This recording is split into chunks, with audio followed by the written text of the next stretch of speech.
In this video, we'll be taking a look at 3 college football games happening on September 30th, 2023, and providing you with free team picks and total picks for each one of those games. So 2 picks for each game, 6 picks in total. Welcome back to Cash Out Sports. Let's dive right into it. Oh, and don't forget to subscribe and to click the bell icon to get notified as soon as these videos get released, so that you have more time to plan out your bets as we provide these videos on a daily basis. I can guarantee that you'll have all the important information that you'll need on these 3 college football games after fully watching this video. One more thing before we start. If you would like to gain access to our best exclusive sports picks to take your journey to the next level, then check out our Patreon in the link down below, where we offer our best single picks, parlay picks, and much more. Now let's get started. Southern California versus Colorado. The number 8 Southern California Trojans make the trip to Boulder to take on Coach Deion Sanders and the Colorado Buffaloes on Saturday afternoon at Folsom Field in a conference matchup. The Trojans will be looking to remain undefeated on the season, while the Buffaloes will be looking for redemption after their loss on the road to the Oregon Ducks last week. The Trojans have won all 16 games played against the Buffaloes dating back to 1927, including a 55-17 victory at home last season. Here we go again. We are all set to watch America's favorite team, or possibly least favorite now depending on if you bet them to cover last week, Colorado, as the Buffaloes host the Southern California Trojans as 3-touchdown underdogs. After last week's 42-6 loss, we all understand who this Colorado team is, and there is no way we can all be fooled again, right? Early this week, the public did not want to double down with Colorado, as about 70% of bets were on the side of Southern California to cover. Colorado star receiver and defensive back Travis Hunter is expected to miss this game after the hit he took against Colorado State, and they are now set to play against last year's Heisman winner Caleb Williams in Southern California. The question we need to ask is if we are overreacting to the Colorado loss against Oregon. This line originally opened at 14.5, favoring Southern California. After the loss at Oregon, the line shot up to as much as 24. If we want to compare where this line currently stands, the only other teams to be 3-touchdown underdogs this week are Northwestern hosting Penn State and Stanford at home against Oregon. There are going to be a lot of questions about the talent of this Colorado team this week, but should they be viewed to be as bad as Northwestern and Stanford? That last loss hurt, but I believe there is an overreaction in this spread. The Buffs are back to where they want to be, with no one believing in them. The last time this many people were against Colorado, they beat TCU at home. There are questions surrounding the Buffaloes, specifically on the defensive side of the ball, but this team plays hard for their coach, especially at home. Colorado doesn't stack up on the line of scrimmage. Southern California should spend most of the game dissecting the Buffaloes at every level when they have the ball. 3 of the Buffaloes' opponents have put up at least 35 already, and none of those schools were as potent as the Trojans offensively. That will be the reason Colorado loses. However, Southern California's porous defense won't get stops on Colorado easily. Even without Travis Hunter, the Buffaloes have enough athletes to move the ball consistently. If Arizona State and San Jose State are putting up 28 on the Trojans, Colorado is capable of much more at home. The Buffaloes have enough responses to keep this game within 21 points, although Southern California should still win comfortably. I'm siding with the Buffaloes' offense to show up in this game and cover the spread against a Southern California team that hasn't yet been tested this year. So the Colorado Buffaloes to cover the spread as underdogs is our full game side pick. Colorado was decimated on the road against the Oregon Ducks, losing 42-6. Without Travis Hunter, the defense looked lost against Bo Nix and the Ducks' offense. They arguably have a better offense to defend against this week as they welcome reigning Heisman winner Caleb Williams and the Southern California Trojans. It is hard to get a good read on Southern California as they haven't played any substantial opponent yet this year. The Trojans' defense has allowed 20 points per game on average, but that has come against San Jose State, Nevada, Stanford, and Arizona State. Their previous matchup against Arizona State was the Trojans' first road game of the season. The best word to describe their performance in that game was undisciplined, as they allowed Drew Pine and the Sun Devils to hang around longer than they should. The last 3 matchups between these 2 squads have gone over the point total, with 72 combined points scored in their last meeting. Southern California has an elite offense this season, ranking first overall in average points scored per game with 55. They have gone over the point total in 3 of their first 4 contests of the new season, and they have gone over in 4 straight road games dating back to 2022. The Buffaloes have gone over in 2 of their previous 3 games at home, and their defense has given up an average of just under 38 points to their opponent in their last 3 games games played in front of their home crowd.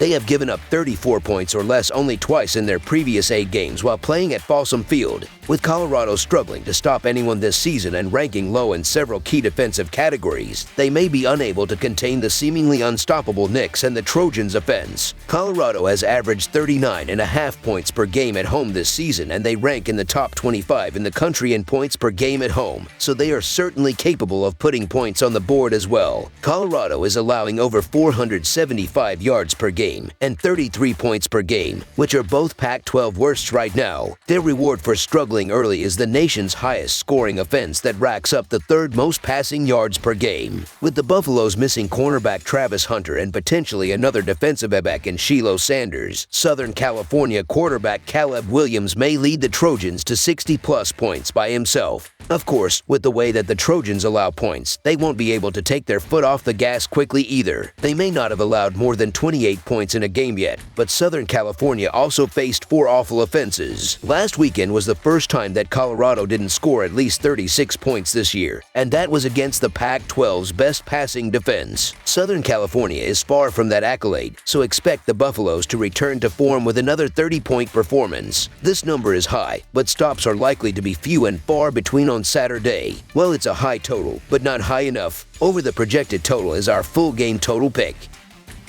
Penn State versus Northwestern. It's a crossover matchup on the gridiron between Big Ten foes as they tangle in the land of Lincoln looking to earn a win. The number 6 Penn State Nittany Lions are on the road as they travel to take on the Northwestern Wildcats on Saturday afternoon. Penn State comes in off a 31-0 home triumph over number 24 Iowa last Saturday in their previous contest, covering the line as a 14-point favorite. Northwestern rallied to beat Minnesota 37-34 in overtime at home, winning outright as an 11-point underdog in their previous contest last Saturday. In the all-time series between the programs, Penn State owns a 15-5 edge and has won the last 2 meetings. That includes a 17-7 home win in the most recent meeting on October 1, 2022. The Penn State Nittany Lions head to Evanston looking to take care of the Northwestern Wildcats, a team in total disarray after an ugly offseason and off-the-field issues. Penn State has started well on the field, going for 30 or more points in each of its 4 games to date, while going a perfect 4-0 against the spread. While quarterback Drew Aller and the offense get a lot of the headlines, the defense has been suffocating. Penn State has allowed just 13 total points in 2 conference wins and a total of 35 points across 4 games. Not only is Penn State number 4 in scoring defense, it is number 1 in total yards allowed, while ranking 2nd in the nation in passing yards allowed. Facing a lockdown defense like Penn State's will not serve Northwestern well. While the Wildcats stunned Minnesota in a 37-34 overtime win last Saturday, winning outright as an 11-point underdog, they are still just 2-2 against the spread after losing games to Duke and Rutgers by at least 17 points. The offense put up big numbers against Minnesota, but that shouldn't happen against Penn State's lockdown defense. The Wildcats have allowed 72 total points in their last 2 games, so there is plenty of opportunity for the Nittany Lions to roll up some big numbers. Northwestern rallied to beat Minnesota last week, but it's safe to say that the Golden Gophers are nothing like the Nittany Lions. Penn State just throttled the life out of Iowa last week, and the Nittany Lions are a balanced offensive attack. The Nittany Lions are more than capable of stifling good opposing offenses with their defense, and we saw Northwestern sputter against the best defense they faced this season in Duke. Last season, we saw the Wildcats run for only 31 yards against Penn State and put only 7 points on the board in the contest.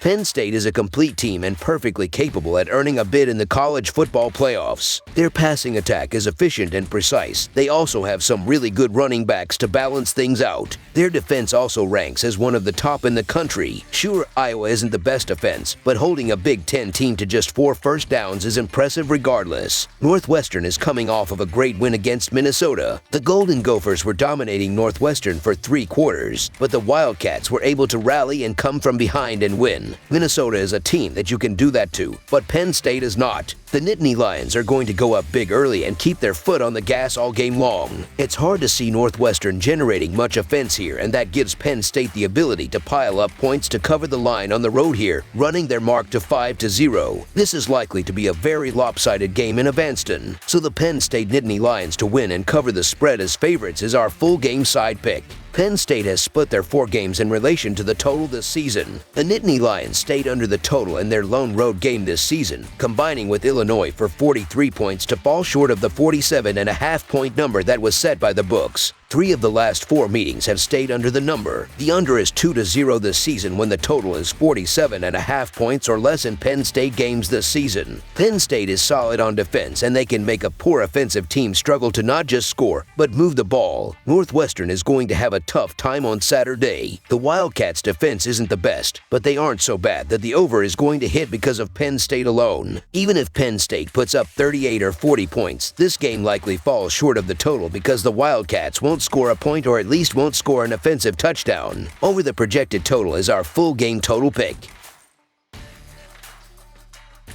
Indiana versus Maryland. The undefeated Maryland Terrapins have been nothing short of dominant through the first month of the year. The Terrapins have outscored their opponents 149-49 so far this season, scoring at least 30 points in all 4 victories, while allowing 20 or less at the same time. Now some of that has been from the gift of a soft schedule, as home games against Towson, Charlotte, and Virginia to begin the year was followed with a road trip to Michigan State. 4 games that saw Maryland as at least a touchdown favorite, 3 of which they were favored by 15 or more. But this is a program that knows that it's built to take a run at going deep this season, and going on the road to open Big Ten play with that 31-9 win over Michigan State last week was the first step in that process. The next step in that process is taking care of business in the conference home opener this week against the Indiana Hoosiers as Big Chalk one more time. The majority of the support is typically going to come Maryland's way in a game like this, and so far this week that's been the case. It's been nothing but double-digit victories for the Terrapins this year, and the only time Indiana was expected to win by that much against Football Bowl subdivision competition. They needed triple overtime just to get a win. But this feels like a game that's just going to be uncomfortable for Maryland from the start. From the Terrapins having to be run heavy against a weak rush strong pass defense pulling at the DNA strings of the Terrapins' offensive identity, to the potential for sloppy, poor play with the massive Ohio State game on deck, I find it hard to believe we will get Maryland's best here. And while they haven't exactly needed their best to post this 4-0 straight-up record, I think questioning the strength of their schedule is a fair point to make as well. Indiana barely escaped last week in a 29-27 win in overtime against Akron, a loss which would have been embarrassing as a 16.5-point favorite against one of the doormats of the Mid-American Conference. However, the Hoosiers had performed admirably the week before in a neutral site game against an unbeaten Louisville team, falling 21-14. They also played Ohio State tough in their opener, losing 23-3 as a 30-point underdog.